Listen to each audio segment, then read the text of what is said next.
안녕하십니까. 저는 33세 금융권에 7년째 종사하고 있는 여자입니다. 결혼한 지는 2년차, 아이는 아직 없는 상태이고요. 결혼 생활이 좀 많이 난잡해서 할 얘기가 많으니 바로 두서없이 사연을 시작해 보도록 하겠습니다. 저희 남편은 3년 전 취업 동아리에서 처음으로 만나게 되었습니다. 당시 남편과 저는 둘 다 일하는 지역만 다를 뿐 같은 금융권에서 일을 하는 같은 분야의 종사자였고요. 취업 준비하는 학생들 멘토 역할을 해달라는 제 대학 후배의 부탁으로 나간 모임 자리에서 같은 멘토로 참석을 한 남편을 처음 만나게 되었습니다. 사이에서 학생들이 잘 어울린다는 얘기를 해주며 분위기를 치켜 세워줬고 저희 둘을 모두 다 알고 지내고 있던 대학 후배도 잘 해보라며 길을 깔아주더라고요. 그와 동시에 저희 두 사람도 하는 일이나 적성 등 서로 잘 맞는 것이 많아 보여 호감을 가지게 되었고 1년을 채 채우지도 못한 연애 끝에 빠른 결혼을 올렸습니다. 당시 저는 31살이었고 남편은 33이었는데요. 둘 다 결혼을 그리 급히 하지 않아도 되는 평범한 나이였지만 주변 상황에 의해서 결혼은 빛의 속도로 이루어졌어요. 저희 시부모님, 정확히는 시어머님이 아들의 결혼을 정말 바라셨습니다. 단순히 아들이 빨리 결혼하길 원해서 결혼을 재촉하는 거라고 생각했는데 그 이유를 저는 결혼을 하고 나서야 알았어요. 결혼 전에는 시아버지가 많이 바쁘신 분이신가 싶었는데 결혼하고 나서야 보이더라고요. 시아버지가 거의 시어머니를 나몰라라 한 채로 한량처럼 밖을 겉도신다는 것을 말이죠. 집에 잘 들어오지도 않으시고 남편에게는 여동생이 하나 있기도 한데 시어머니랑 아가씨는 둘 다 시아버지가 없는 집안에서도 너무나도 익숙해졌다는 듯이 한 사람을 빼놓고 결혼 축하초를 불고 축하를 하고 또 저희 집에 나들이라면서 놀러로 오는 겁니다. 슬쩍 아버님은 어디 계신지에 대해서 물어보면 대답도 안 하고 어디 갔는지 알게 뭐냐면서 적대적으로 구시더니만 결혼하고 3개월도 채 되지 않아 말씀하시더라고요. 원래 그렇게 늘상 가족들을 나몰라라 하고 밖에서 여자들 뒤치다꺼리나 하며 사는 양반이었다고 말이죠. 그것도 소주 한 반병 정도 들어간 후에야 말입니다. 조금 당황스러웠고 저도 나름 남편이랑 결혼을 할 때 이 사람의 조건이 좋아서 결혼을 한 이유도 있었는지라 순간 사기 결혼이 아닌가 싶었습니다. 사람이 능력 있고 똑똑하고 그런데 집안도 부족해 보이지 않는 것 같길래 마다할 이유가 없어서 시집을 온 건데 시아버지가 바람기가 있어 보이는 것이 저로서는 굉장히 불안한 요소였거든요. 주변에서 바람나서 갈라섰다는 부부를 아직까지 가까이에서 보지를 못했었지만 그럼에도 남자는 자기 부모의 영향을 받고 자란다고 하니 시부모님의 관계에서 불안함을 느낄 수밖에 없었던 것 같습니다. 그러지 않길 바라는 마음에 결혼 초부터 시어머니 꼴이 나지 않으려는 노력을 많이 했어요. 남편에게는 은연중에 집에 잘 들어와서 가정적으로 구는 남자가 최고라는 말도 여러 번 해댔고 또 저는 저대로 같이 출근하는 와중에도 남편 아침밥을 차려주고 퇴근하고 와서도 저녁밥에 야식을 차려주는 등 조강지처를 자처해 살았습니다. 남편이 고맙다고 좋아하라면서 밥을 먹는 모습에 더 힘을 받아서는 열심히 밥을 차린 거라서 솔직히 신혼 당시는 힘든 것도 별로 없었어요. 내 남편 입에 들어가는 밥이니 오히려 더 맛있고 정성스레 만들어주고 싶다는 생각이 더 컸었죠. 하지만 저의 결혼은 이상한 방향으로 점점 흘러갔어요. 설마 시아버지 따라서 바람을 피우지 않을까 싶어 잠시 고민을 했던 내 남편은 오히려 멀쩡한데 옆에서 시어머니랑 신우가 그렇게 저를 들들 볶더라고요. 하나밖에 없는 아들이자 오빠인 제 남편을 마치 집안의 기둥 그리고 시아버지를 대신해 찾을 수 있는 사람으로 대하려는 듯이 시도 때도 없이 연락을 해오고 남편을 찾으러 집에 오셨답니다. 그 당시는 남편마저도 자기 엄마랑 여동생을 너무 반갑게 찾고 집에 들이길래 옆에서 감히 싫은 티도 못 내겠더라고요. 괜히 나 하나 때문에 분위기가 흐트러져서는 남편이랑도 부부싸움까지 할까 싶어 말이죠. 그래도 어련히 알아서 찾아오는 횟수도 좀 줄여주고 하다못해 자주 올 거면 올 때 빈손으로 오지 말고 간단히 먹을 과일이라도 좀 싸우면 좋으란만. 저희 시어머니랑 아가씨는 그런 염치를 하나도 가지고 있지 않았어요. 오히려 애이라고는 밥 말아먹은 참 보기 힘든 무개념인들이었죠. 남편이랑 한 번은 고기를 구워 먹고 있는데 삼겹살 먹고 있다는 소리에 배가 고팠는지 둘이서 말도 없이 제 집에 찾아왔더라고요. 고기를 먹는데 왜 같이 부르지를 않았냐고 하면서 뻔뻔하게 식탁에 의자를 가져왔는데 저는 얼마 먹지도 못하고 남은 고기를 다 두 사람 입에 넣어줘야 했답니다. 자기들끼리 동네를 서성이며 돌아다니다가 제 생각이 났다는 말과 함께 주말에도 뻔뻔스레 저희 집을 찾아오기도 했고요. 심지어 저희 부부가 출근을 하고서 집안에 없는 사이 집에 들어가 좀 쉬고 있으면 안 되겠냐며 비밀번호를 물어보는 전화를 걸어오기도 하셨어요. 당연히 그것만큼은 배려를 해줄 수가 없다며 죄송하다고 카페에 가서 쉬시라며 제가 그 자리에서 은행 계좌로 돈 10,000원을 전송해 드린 적도 있었습니다. 하지만 그것 또한 소용없었어요. 남편이 허락 없이 집 비밀번호를 오픈한 바람에 시어머니랑 시누이는 제 10,000원까지 홀라당 받아먹고선 당당히 저희 집에 들어갔죠. 거긴 제 집과도 다름이 없었는데 말입니다. 제가 재테크를 해서 번 돈으로 1,000원짜리 이미 사서 가지고 있던 제 집이었습니다. 부모님으로부터 아주 진작에 독립을 했고 그래서 제게는 너무 오랜 시간 동안의 추억이 서려있는 집이었어요. 가장 내게는 프라이빗한 공간이기도 했고 말이죠. 저희 부모님 말고는 그 누구도 제 집 비밀번호를 아는 사람이 없었고 그래서 감히 이런 식으로 무단으로 들어와서는 우리 다 놀고 있어요 라며 뻔뻔스럽게 사진을 찍은 문자를 보낸 사람도 없었습니다. 그런데 일자리를 구하지 못해서 백수로 지내고 있는 저희 시누이가 시어머니랑 둘이서 세트로 벼랑간 진상짓을 부리더니만 제 집을 자기 집 마냥 가깝지도 않은데 허구한 날 들락날락 하니까 미치겠더라고요. 귀도 모자라 눈치가 없는 척하면서 제게 불만인 걸 남편에게 쪼르르 달려가 말을 하며 이간질까지 시작했고요. 한 번은 제가 너무 더워서 냉장고에 얼음물을 넣어둔 적이 있었어요. 그런데 시어머니가 그걸 보더니 아들이 이런 찬물을 먹고 체하면 어쩌려고 하냐면서 밖에다가 물통을 내놓으라고 잔소리를 하시더라고요. 그래서 제가 말했죠.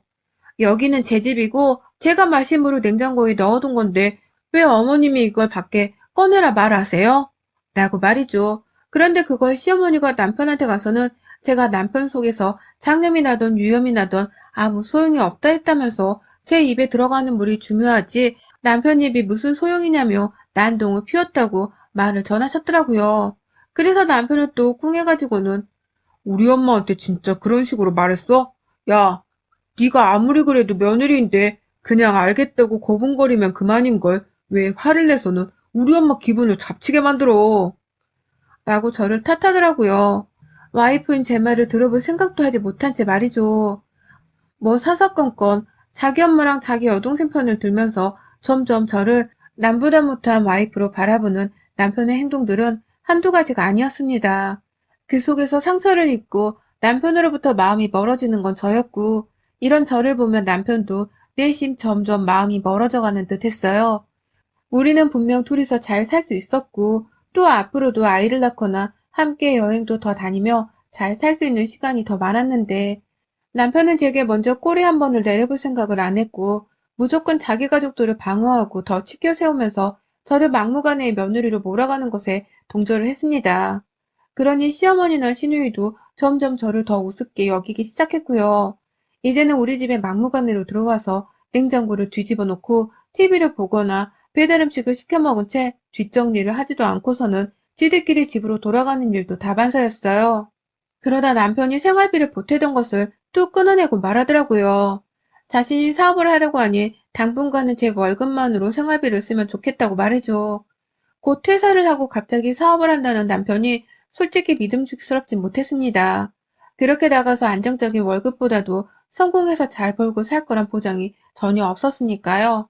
너무 불안했고 지금 이대로가 좋다며 말리기도 했지만 남편은 귓등으로도 제 말을 듣지 않았고요. 그러다 결국 남편은 회사도 그만두고 저는 모르는 자기 사업을 시작하는가 싶더니만 저하고는 거의 남과도 다름이 없는 생활을 반복하더라고요. 외박을 너무 우습게 하기 시작한 것이었죠. 하루 이틀 집에 들어오는 시간이 늦어지고 연락도 뜸해지더니만 주말에는 지방 출장을 간다면서 1박 2일 외박도 꽤나 자주 하곤 했습니다. 그 사이 자기는 시부모님 집에서 자고 오는 건지 아들을 보겠다며 집에 찾아오는 시어머니와 시누이의 방문 횟수가 현저히 줄어들었고요. 남편도 이제 저희 집에 오지 말라면서 단단히 말을 하기라도 한 건지 정말로 연락조차 뜸해지더라고요. 그래서 제가 남편에게 먼저 대화를 시도했습니다. 요즘 어머님이랑 아가씨가 집에 오는 것도 뜸하고 당신은 더 자주 외박을 하는 것 같은데 나를 피하기로 단체로 작정을 했냐고 말입니다. 제 딴엔 정말 싸움을 하고 싶지 않아서 최대한 나를 불쌍히 여겨달라는 식으로 말을 걸었었어요. 그런데 남편이 뭘 한 줄 아세요?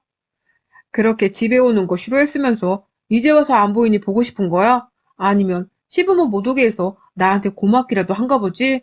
너 우리 엄마랑 동생 엄청 싫어했잖아. 라고 하더라고요. 갑자기 저를 시댁 식구를 못 잡아먹어 안다는 여자로 만들어 버리더라고요. 저를 정말 한순간에 이 결혼에 금이 가기 시작한 원인이자 못된 사람으로 취급을 하는 겁니다.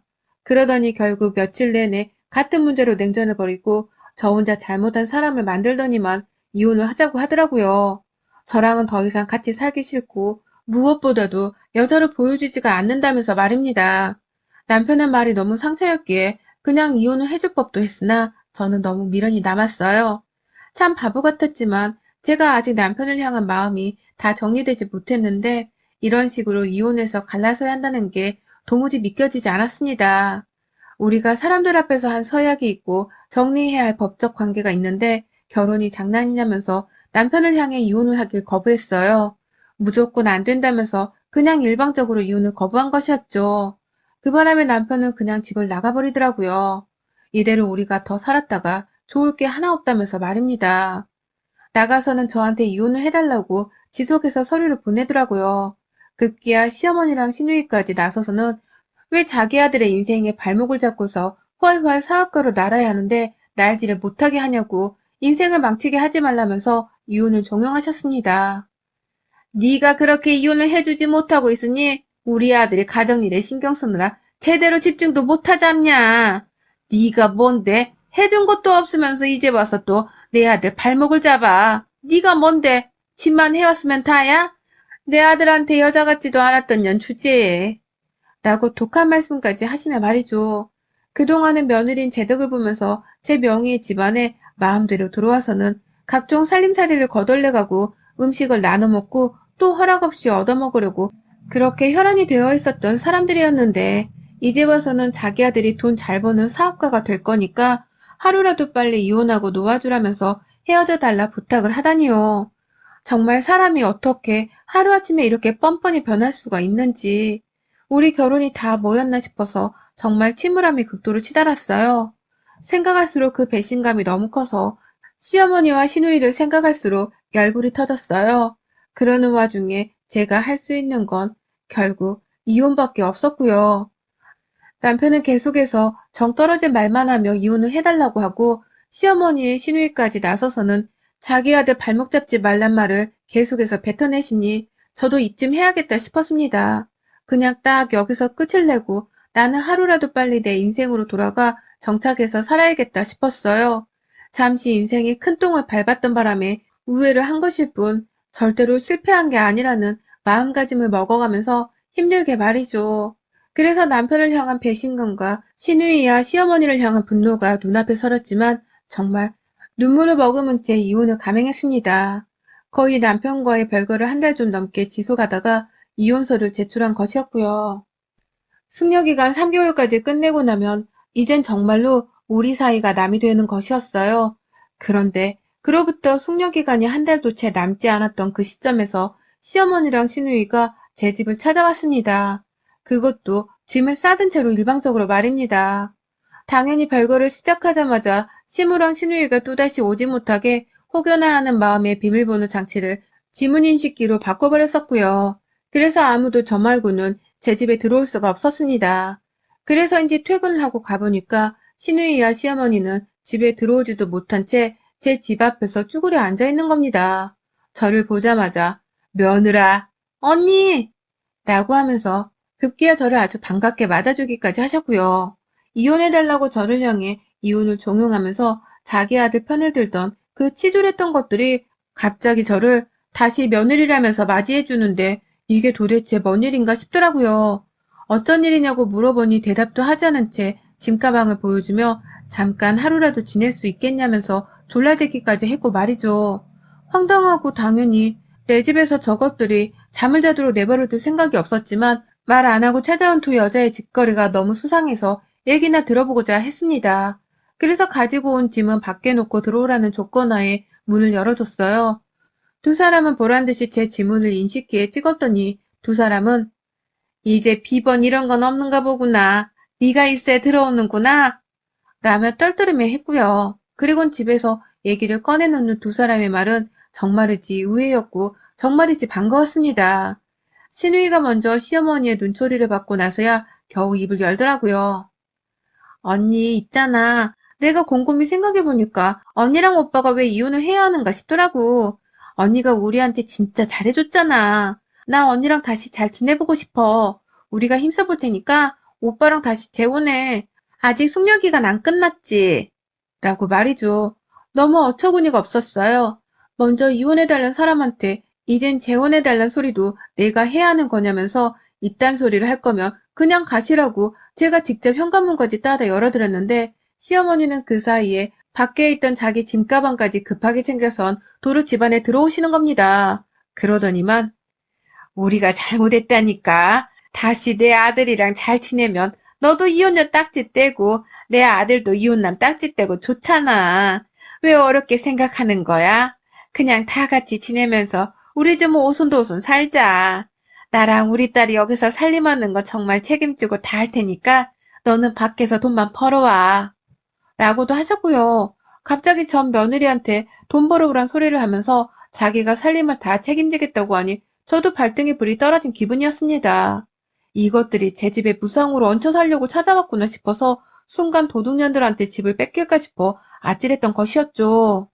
이제 남대는 며느리 집에 들어오려고 하냐며 당장 안 나가면 경찰 부르겠다며 아파트 현관문까지 죄다 열어놓고서는 막 소리를 지르니까 시누이랑 시어머니는 또 저를 막 달래려고 조용히 하라며 아우성인데 결국 이웃 주민이 와서 제 난동을 보다가 제가 경찰을 불러달라고 하니 그제서야 아이고 나간다 나가 라고 하면서 짐가방을 싸서 일단 집 밖으로 나갔어요. 그제서야 시모도 이대로는 안 되겠다 싶었는지 제 앞에 무릎을 꿇더라고요. 그리고는 솔직하게 털어놓는 겁니다. 아들이 자기 아는 선배의 말을 듣고서 사업을 한다고 퇴직금에 모아둔 돈까지 다 꼴아다 박아서는 투자를 했는데 그 선배가 도망가 버리고 말았다고요. 그래서 모아놓은 돈을 한순간에 날린 건 물론이고 투자한다고 시댁 명의보증까지 다 써서 투자했다가 한순간에 시댁은 알거지가 되었다고도 말이죠. 가뜩이나 한량처럼 살던 시아버지는 옳았구나 하면서 집을 나가버렸다고 하고 남편은 그 선배 잡는다고 지금 전국 방방곳곳을 쏘다니면서 사람 하나 죽이려 작정을 하며 살고 있다고 하고 그래서 시어머니랑 시누이는 오갈 곳도 없이 단기로 고시원에 들어갔다가 제 생각이 나서는 뻔뻔하게 찾아갔다고 하더라고요. 그 힘든 와중에 저한테서 얻어먹은 게 너무 많아서 어떻게든 제가 도움을 또 주지 않을까 하는 마음에 그냥 무작정 저를 찾아왔다고 말이죠. 어찌나 속이 통쾌하고 반가웠는지 몰라요. 매일같이 남편을 저주했던 것은 아니었지만 절대로 그 인간이 멀쩡하게 살지 않게 해달라면서 하늘에 빌어대곤 했었는데 마치 제 소원이 이루어진 듯 했습니다. 내가 이혼할 수 없다고 버티고 있을 때에도 당신들이 번갈아 전화해서 자기 아들 팔자 망치게 하지 말라면서 잊으라고 했던 거 다 잊었어요? 나한테 이혼해달라고 화냈던 거 다 잊었냐고요? 라면서 오히려 한번 된통 당해보라면서 시누이와 시어머니의 멱살을 잡고는 놓아주지 않았습니다. 경찰이 올 때까지 이렇게 기다리고 있다가 남의 집에 들어와 난동을 부린 죄로 확 형사고소라도 할 수 있음 해볼 참이었어요. 아는 법이 없어서 어떻게든 건수를 만들겠다며 두 사람을 잡고 늘어졌죠. 그러자 시누이는 도와달라면서 그 와중에 지 오빠인 제 전남편한테 전화를 해서는 와달라고 하고 얼핏 들으니 남편은 지금 돈 들고 튄 선배를 찾으러 부산 어디쯤에 있다고 하더라고요. 그 와중에 시어머니는 왜 또 부산에 가 있냐? 네 어제는 뭐 광주라 하지 않았냐? 아이고 왜 함부로 이혼을 하고 사업한다고 설쳐서는 이 꼬라지를 만드냐 이 못난 자식아. 라면서 흥분하셔서는 전 남편한테 소리를 지르는데 너무 처량해 보였습니다. 고시원에서 지냈다고 하니 그 사이 고시원에서 나눠주는 밥이랑 김치만 먹고 살았던 건지 살이 좀 빠져 보이기도 했고요. 하지만 거기까지도 이제는 더 이상 제 일이 아니었습니다. 결혼을 한 상태였다고 하더라도 언젠가는 분명 이렇게 나에게만 기대고 단물을 쪽쪽 빨아먹으려고 하는 시무와 시누이에게 질릴 게 뻔했어요. 그런데 이제는 완전히 이혼이 되는 과정이 있었고 정말 남남이 되기 직전인 사이였는데도 저에게 도와달라 부탁을 하는 것 자체가 너무 염치가 없는 일이었어요. 그걸 저도 누누이 울먹이는 시누이와 시어머니께 말씀을 드렸고요. 제발 사람 새끼면 염치 좀 챙기고 사세요. 며느리가 우스워요? 내가 이혼하고서 당신들 진상짓을 눈 감아주며 당해주고 살 것 같아요? 도움을 얻고 싶으면 그만큼 베풀던가. 그것도 안 되면 차라리 돈이라도 깔끔하게 주어주던가. 어디서 거지 같은 것들이 며느리 하나 잘 만나서는 얻어먹더니만 이젠 하다하다 이혼하고 나서도 이래? 라면서 조금 더 난동을 피우다가 경찰에 이끌려 나가는 시어머니와 시누이의 모습을 마지막으로 하고서는 문을 닫아버렸어요. 경찰한테는 그냥 아파트 밖으로라도 주민들이 더 피해를 받지 않도록 조용히 내보내달란 부탁만 드렸고요. 그게 저로서는 최선의 방법이었습니다. 아들내미가 사업 실패하고 집까지 말아먹어서는 집이 있는 멀쩡한 며느리랑 이혼까지 한 이 상황을 누구보다 어처구니 없어하고 괴로워할 사람은 바로 다름 아닌 시모랑 신우였을 테니까요. 그냥 지들끼리 어디 한번 스스로 견디고 이겨내보라며 제 딴에는 방치와 무관심으로 일관하기로 한 것이었습니다. 그러고 나니 시모랑 신우이도 제 눈치를 보며 함부로 찾아오겠다는 연락을 더는 못하더라고요. 남편도 오래간만에 연락이 와서는 엄마랑 여동생이 난동을 피워서 미안하다며 사과 문자 하나를 밤늦게 보냈는데 그냥 씹었습니다. 대답조차 해줄 가치가 없는 존재들이었기에 이대로 남남이 확실히 되는 그 순간에 축배를 들길 기다리고만 있습니다. 여러분의 생각은 댓글로 남겨주세요. 오늘도 시청해주셔서 정말 감사합니다.